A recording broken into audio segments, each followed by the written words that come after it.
siapa saja, termasuk baik sama Megawati, sama apa saja. Bahkan beliau sebelum haji sempat ketemu Megawati, dan beliau sebelum itu ya pernah bilang ke saya, ke kita lah, ke kita, aku ketemu Bu Mega dan Indonesia aku damai. Makanya ketika beliau kabundut Dzulhijjah itu min asyuril hurum, karena al asyurul hurum itu ada 4, Dzulqa'dah, Dzulhijjah, Muharram, Rajab. Beliau kabundut 5 Dzulhijjah, bulan yang termasuk sakral di Islam. Dan beliau kabundut 6 Agustus, bulan yang paling nasionalis dalam Indonesia. Jadi Allah memilihkan beliau bukan sekedar tempatnya di Ma'lah, tapi pakai bulan yang paling sakral sesuai konteks masing-masing. Dalam religius Dzulhijjah itu sakral, dalam nasionalis Agustus itu sakral. Kayak apa Allah memilihkan beliau? Makanya ini saya cerita ya, saya mungkin 10 menit lagi, sampai santai aja, ini nggak ganggu lama-lama supaya nggak ribet. Makanya diantara yang ditulis beliau tentang jabatan, tentang jabat, nah ini cerita saja. Beliau menulis keliling Torah.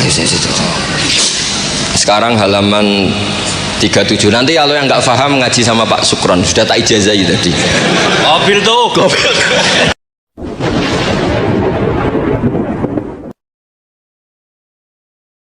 Allahumma sholli wa sallim ala habibika Mustafa Muhammadin wa ala alihi wa sahbihi asma'in, nama ba'du. Engkang sangat kula hormati Kiai Haji Rasyid bin Abdul Ubab bin Maimun Zubair. Seteng mriki wonten kanca-kanca alumni, wonten Kiai Manan, wonten Kiai Sulhan, wonten Pak Sukron, Pak Mukhlisin sedanten, Kiai Abdul Jalil, Kiai Muslihan, wonten Gus Sobah sedanten ingkang kula hormati. Ini mboten niat diskriminasi, tapi niki prioritas santri sarang. Nanti kalau ngaji serius 20 menit niki kalau seneng jajar Pak sinten Sukron deh. Niki Haji Nerian sarang Mbah Mun, dia alumni yang pernah menyombongi Mbah Mun. Pertama beliau rawuh haji dolan tengen kula, Gus Mbah Mun mbek kula jebule terkenal kula teng Mekah nih. Kok sakit? Karena tiap wong Mekah ketemu kancane Sukron.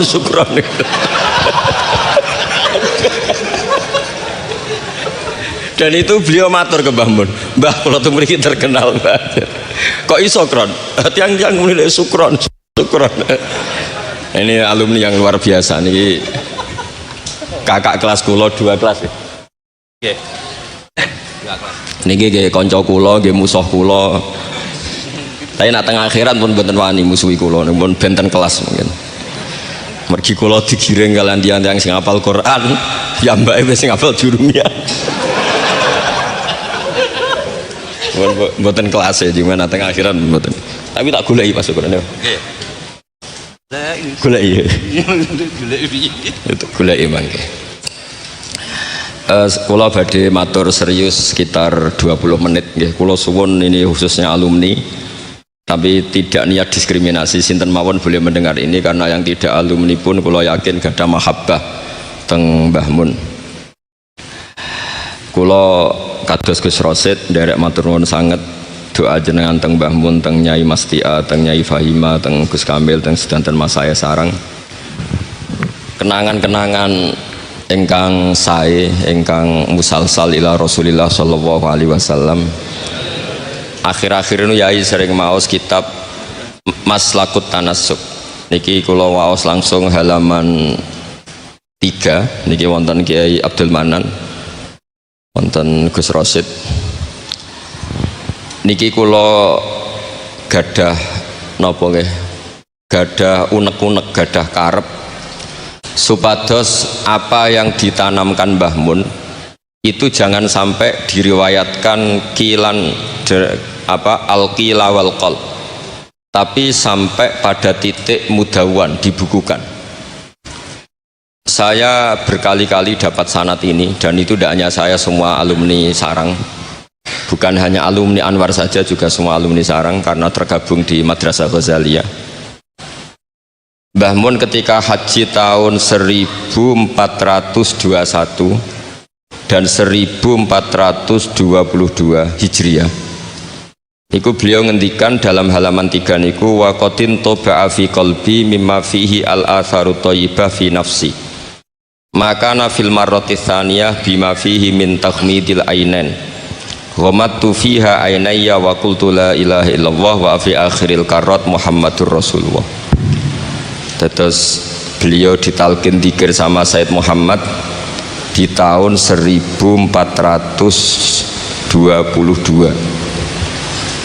Kemudian kitab ini dikarang, kalau balen malih kitab ini dikarang, beliau hanya punya harapan dan itu dikarang tahun 1422 saat sampunipun haji. Beliau wafat 1440.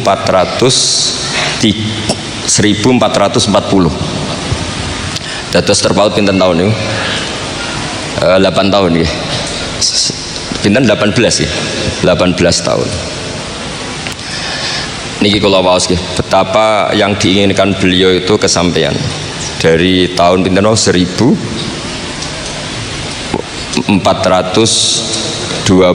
sama 21 ya, sama 22, terus beliau wafat 1440. Terpaut pinten 18 ya, 18 tahun. Beliau ngendikan kula maknani nggih. Niki yang sakral 20 menit. Asal Maulal Karim teng halaman 17. Saya tadi hanya sengaja bawa 7 itu angka kesayangan Mbah Mun juga karena ngikuti Quran dan hadis selalu pakai simbol angka 7. Asal Maulal Karim. Asa menawa-menawa sapa al Maulal Karim, Allah zat sing lomo iku ayasma'a, menawa-menawa ayasma'a yen to ngumpulna sapa Allah taala, ing yen to ngumpulna sapa Allah taala nafsi ma'a hamalatil ilm.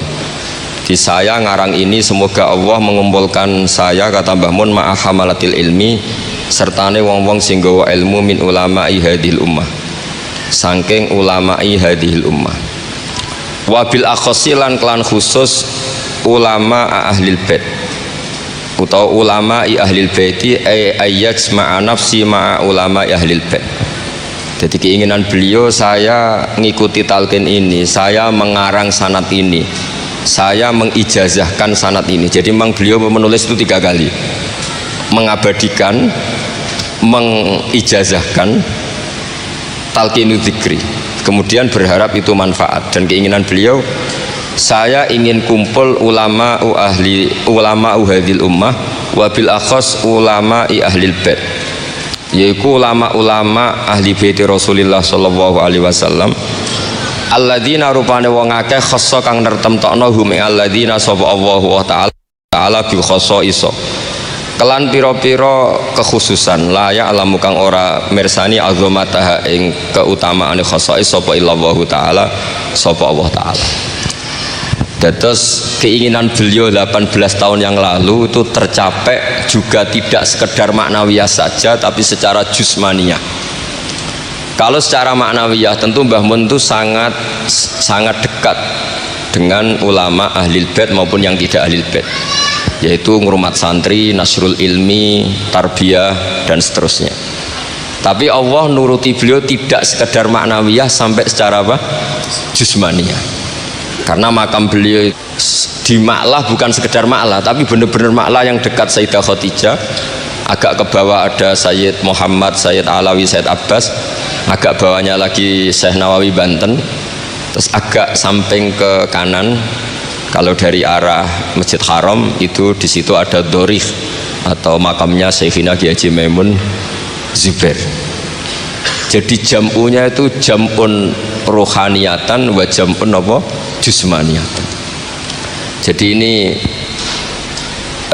ijazah ini berkali-kali dijazahkan Mbah Mun, tapi mungkin sebagian alumni tidak baca, nanti lo potongannya ini buatan moco.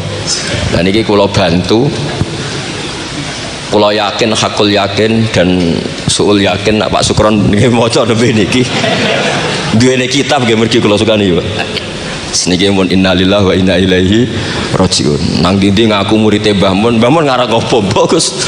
Aku rong tuku jare. Tapi niki penting kula aturaken, ulama saya berkali-kali bilang kenangan dari Rasulullah Shallallahu Alaihi Wasallam itu harus ditulis, karena hanya dengan ditulis ilmu itu abadi. Nggak boleh riwayat itu hanya berdasar karena kamu hafalan mundobit itu terus tidak nulis, tidak boleh. Kita itu punya pengalaman buruk dan itu eman betul. Gini ku fiqhul Les bin Sa'ad. Al-Les afqahu min Malik. Dewi Imam Syafi'i. Al-Les afqahu min Malik. Illa anna ashabahu dayya'uhu, kata Imam Syafi'i. Lais itu orang paling alim, alimu Misra, faqihu Misra. Itu kalau debat sama Imam Malik itu berjilid-jilid.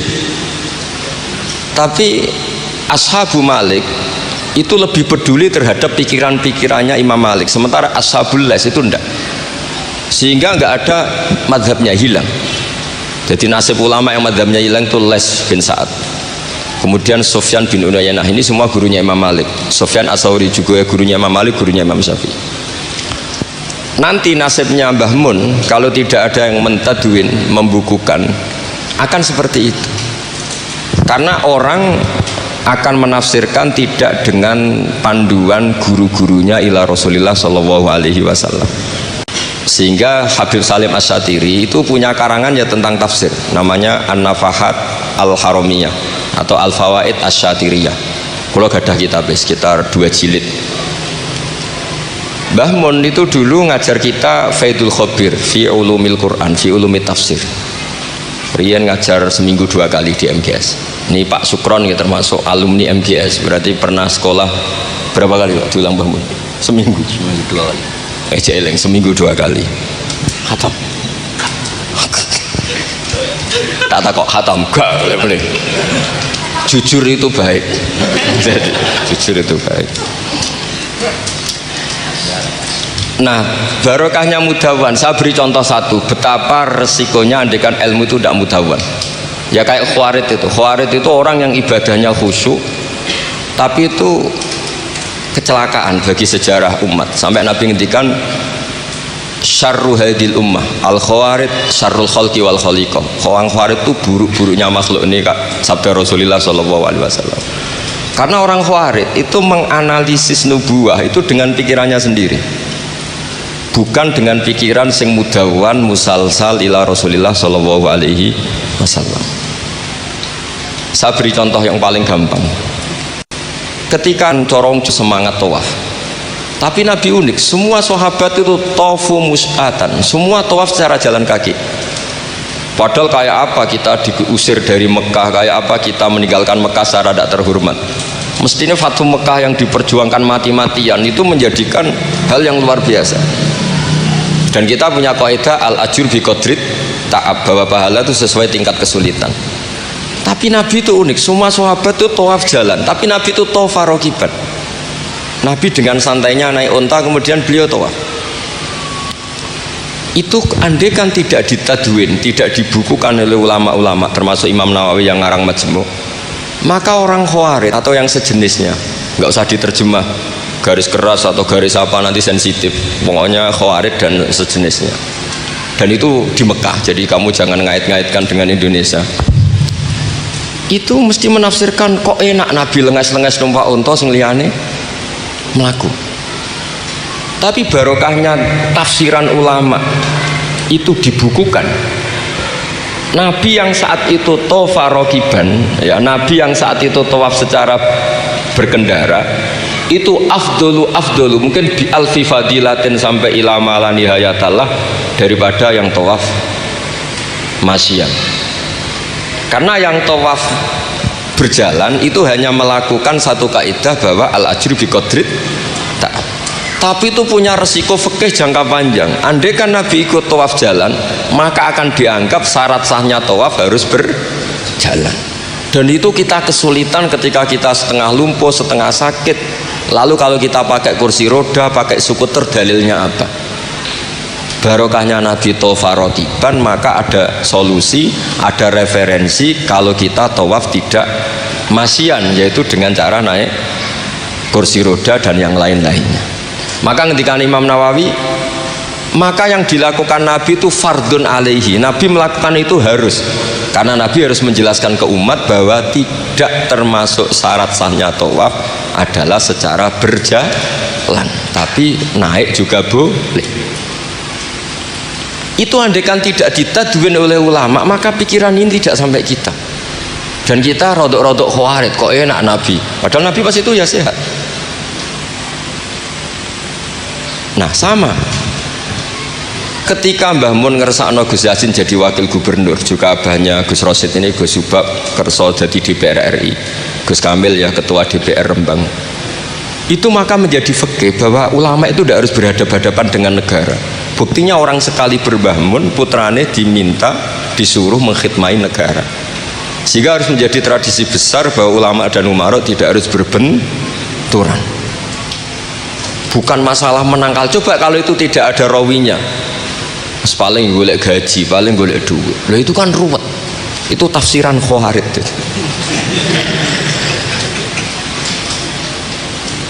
Jadi, loh saya itu punya sanad mutasil. Saya berkali-kali ketemu abahnya Gus Rosid, beliau juga guru saya, Gus Subab, semuanya. Itu ketika beliau menolak, itu Mbah Mun maksa. Gus Kamil dulu pertama disuruh jadi DPR ya menolak, sampai pernah transit di dalam saya di Jogja itu 3 hari. Dan Mbah Mun akhirnya sampai duka harus mau. Tapi lama-lama kita tahu bahwa beliau ingin menyelamatkan Indonesia, bahwa Indonesia nggak perlu dipertentangkan antara ulama dan Umar.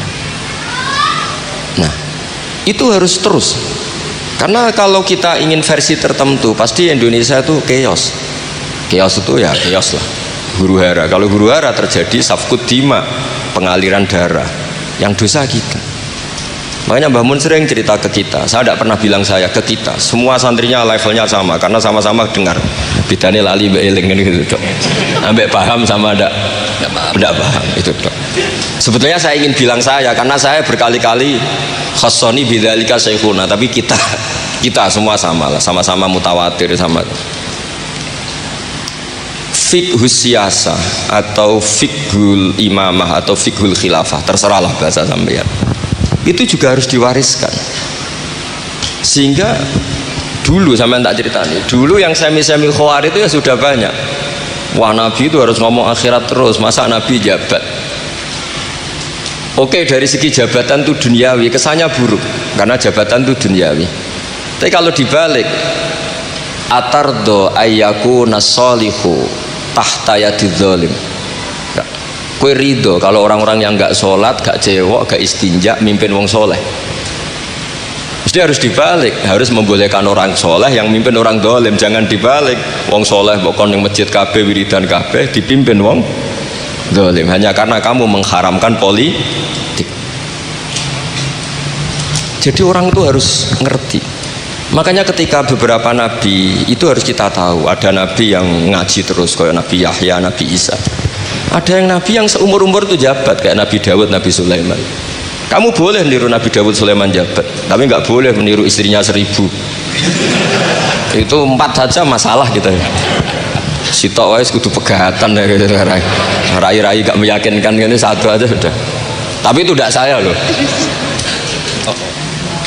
Jadi sampai Allah menurunkan ayat am yahsudunan nasa ala ma atahum wa hum min fadli faqad ataina ala Ibrahim alkitaba wal hikmata wa atainahum mulkan azima. Jadi ada orang-orang soleh yang oleh Allah disebut bahwa mereka itu jabat. Gini ku alu Ibrahim. Ada banyaklah orang-orang soleh yang jabat. Mereka adalah orang-orang yang tak kasih kitab, tak kasih hikmah, tapi ya wa atainahum mulkan azim. Nah, ketika Mbah Hasyim di putra Gus Wahid jabat, dulu Mbah Wahab Hasbuwah dia anak Gus Wahib juga jabat. Mbah Mun punya putra Gus Bab, abahnya Gus Rosid dulu ya DPR RI, Gus Yasin wakil gubernur. Ini kita sebagai muridnya Mbah Mun bukan melihat urusan jabatan, urusan bahwa kita ikut berbakti sama negara. Makanya ketika Mbah Mun kapundhut hari Selasa tanggal 5 Dzulhijjah, itu saya masih ingat betul. Ketika itu saya di dalam, ada Gus Subab, ada Gus Naji, ada Gus Kamil, ada semua lah. Itu mereka itu kelihatan apa ya, masih nggak sadar kalau abahnya wafat, kelihatan senang. Senangnya itu karena mereka menyaksikan betapa yang diinginkan Mbah Mun itu kesampaian. Beliau-beliau ini cerita, Mbah Mun tuh cerita gini, Cung, aku nak mati Jumat berarti aku wali, nak mati Selasa aku ya wong alim. Jadi berarti beliau itu milih jadi orang alim. Jadi dia rileks. Terus ada beberapa apa ya, uang lah atau apalah, kata beliau sama Gus Subab, bilang ke Gus Subab, bab ya aku nak teko balekno, nak ra teko bagi ning anak-anak. Jadi semua dipersiapkan. Begitu mudah beliau melihat kematian, melihat kabundut, melihat seringan itu. Karena kerinduan seorang wali atau orang soleh kepada Allah itu rindu sekali. Dan ini kita harus punya riwayat, dan itu menjadi fikih besar. Nggak boleh kamu pakai fikih khawarid. Kiai kok jabat, kiai kok kedonyan. Misalnya ono kiai wong soleh ora oleh kedonyan, terus saiki wong salat buruwe wong ra salat, kowe rido? Wong salat buruwe wong ora salat. Mergo sing salat mbok kon melarat. Dadi nak fikih aja fikih khawarid. Fikih sing bener maca majmu', nak ra iso maca jerone maca judule. Ya tenan enak. Mungkin Pak Tony Pak Sukron, karena dia di Mekah lebih terkenal ketimbang Mbah Mun katanya. Sukron. Ya jadi Mbah Mun punya murid ya macam-macam. Ada yang kayak saya, ada yang kayak Pak Sukron. Makanya saya pertama datang, Sukron tikur, jarang enten, celok, nak agak teko agak gelem isi. Terus datang. Tadi bisi saya, Gus aku difoto, nak raja jerjeran gak difoto. Terus saya bilang gini, saya itu kalau di mana-mana sering jejer wong putih, lagi ki jejer wong ireng. Semoga ini kafarohnya saya jejer wong putih-putih. Jadi saya teruskan lagi ya, harus selalu ada riwayat. Makanya saya alhamdulillah pernah diminta Gus Subab itu ya guru saya, beliau baca manhajnya fikihnya Mbah Mun di acara kesekian harinya Mbah Mun wafat. Karena saya masih ingat betul ketika di Medina saya sering digandeng Mbah Mun. Hak Sholahuddin Al-Ayyubi nganti pintere ngono iku jarene mergo murid Imam Ghazali. Tapi jarene hak muridé putu murid. Terus saya bilang putu murid ya impun nate kula hitung nak murid mboten pas, mboten tok wektune. Yes putu murid. Karena saya pernah di masjidnya Sholahuddin Al-Ayyubi di mimbarnya. Itu futuhatnya itu sekitar 815. Jadi kalau tak hitung Imam Ghazali lahir 410, 450, wafat 505, kayaknya mboten menangi. Oh ya senang ngono putu murid. Itu beliau punya konsep mengalahkan pasukan salib. Itu yang dipakai itu kitab Ihya. Itu singkat cerita beliau nyuruh, "Jaiku golek ya." Tak cari, ketemu terus tak tasihkan beliau, ya iku sing tak maksud ya iku. Itu Imam Ghazali begitu fasih cerita tentang penyusunan kekuatan, dan itu logikanya sederhana sekali dari sesuatu yang jibillah, yang normal. Misalnya begini ya, al-insan abdul ihsan, bahwa manusia itu pasti menjadi budaknya kebaikan. Hitung saja sekarang misalnya begini, kita jadi orang soleh, meditera karuan, gremengan, sinis. Yang ini orang fasik, senyum, lomo, apian. Kira-kira orang netral itu kalau jagungan ke kamu apa ke sini? Yang lomo, yang nyaman kan? Sehingga orang boleh mengatakan ketika ngarang fikih, senyum itu sunat di karangan fikih. Tapi di aplikasi nyata tidak bisa. Bagaimana kalau ada orang netral, bisa soleh, bisa fasik, sing fasik senyum, sing soleh merengut, sehingga yamilu orang yang netral ini ke yang fasik. Kamu bisa ngarang fikih kalau sedekah itu sunat, karena itu sudah tidak wajib, karena yang wajib itu zakat. Kamu bisa ngarang fikih seperti itu.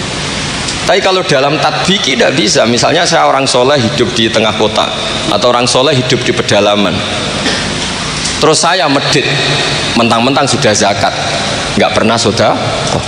Sing wong fasik jor-joran sering nyervis rokok gratis, ngopi gratis. Kira-kira kemana kecenderungan orang itu? Ke yang fasik, karena al-insan abdul ihsan.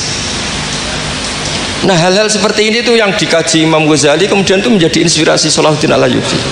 Kalau dia ingin solid maka harus berbuat baik sama siapa saja, karena itu cara punya kekuatan. Nah kita enggak, kita ini memaksakan kebenaran tapi prosesnya tidak simpati. Makanya kata para mufassir, walaupun tafadzur ghalidal qalbi lan faddu min khaliq, itu kata para mufassir, hada sayyidul khalqi wa hada ahabbul khalqi ilallah. Ini Rasulullah, orang paling dicintai Allah. Itu saja sekali salah dalam perilaku sosial, itu bayangannya lan faddu min khaliq, orang akan bubar. Padahal ma'anna hada mu'ayyadun biruhil qudus. Padahal Rasulullah itu orang yang diberi kekuatan malakut, kekuatan langit. Itu saja dibayangkan kalau salah secara sosial lan faddu min khaliq, orang akan bubar. Apalagi kamu yang keramatnya nggak jelas, hizibnya nggak mandi, terus salah sosial, taqabbalallahu minna minkum taqabbal ya karim. Sehingga Mbah Mun itu baik sama siapa saja, termasuk baik sama Megawati, sama apa saja. Bahkan beliau sebelum haji sempat ketemu Megawati, dan beliau sebelum itu ya pernah bilang ke saya, ke kita, aku ketemu Bu Mega dan Indonesia aku damai. Makanya ketika beliau kabundut Dzulhijjah, itu min asyuril hurum, karena al asyurul hurum itu ada 4, Dzulqa'dah, Dzulhijjah, Muharram, Rajab. Beliau kabundut 5 Dzulhijjah, bulan yang termasuk sakral di Islam. Dan beliau kabundut 6 Agustus, bulan yang paling nasionalis dalam Indonesia. Jadi Allah memilihkan beliau bukan sekedar tempatnya di Ma'lah, tapi pakai bulan yang paling sakral sesuai konteks masing-masing. Dalam religius Dzulhijjah itu sakral, dalam nasionalis Agustus itu sakral. Kayak apa Allah memilihkan beliau? Makanya ini saya cerita ya, saya mungkin 10 menit lagi, sampean santai aja, ini nggak ganggu lama-lama supaya nggak ribet. Makanya di antara yang ditulis beliau tentang jabatan, tentang jabat, nah ini cerita saja. Beliau menulis keliling Torah. Sekarang halaman 37. Nanti kalau yang nggak paham ngaji sama Pak Sukron, sudah tak ijazahi tadi. Kobil tuh. Jadi nanti yang nggak paham, iya itu nanti. Kau cobain. Apa? Kau jaluk deh. Orang. Kalau lagi jaluk Melayu sudah sah ke? Sah aja itu. Ini konco kulo mulai teng sarang ngantos. Nanti betul-betul tegen kulo tanggal 3 Syawal. Ini Pak Sukron nih, Gus, gue nak ada di kiai jogeman kaya aku. Tak pikir apa? Ceritanya gini Gus Rosid, dia itu kiai, mungkin kiai debutan. Dia dengan santainya cerita, man soma Ramadan summa atba'ahu sittan min Syawal faka'annama somat daro kullah. Jadi puasa Ramadan kemudian puasa 6 hari Syawal, maka seakan-akan puasa tahun. Singkat itu ada orang lugu puasa tanggal 2 Syawal puasa. Soan Pak Sukron pas kiai ini rokok. Terus kata orang lugu tadi, getun Pak aku anut jenengan. Jebule jenengan gak poso. Saya bilang, lah opo ke dalil ngono barang lha opo? Dalil liyane ya kena ngono. Tapi itu kearifan, menurut saya dia cerita itu kearifan. Maka ini warning ya, siapapun yang ngiyai jangan dalil sesuatu sing ra iso nglakoni.